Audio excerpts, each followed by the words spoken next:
Так, этап номер 2, разметка. Что мы делаем на разметке? Сюда подходите.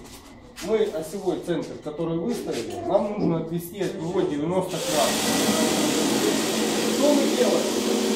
Мы от центра, то есть размер 1290 по проекту, мы делим напополам по 645, выводим 2 отметки. От этих отметок, от оси мы отбрасываем 400. Толщина камина у нас 31 сантиметр. Мы отбрасываем 400 с запасом.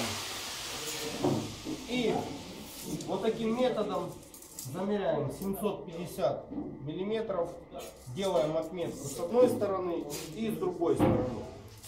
На перекрестке устанавливается центр оси, то есть 100% 90 градусов. Вот, теперь от этой разметки мы уже можем начинать плясать, выставлять кирпич, делать раскладку по нужному нам размеру.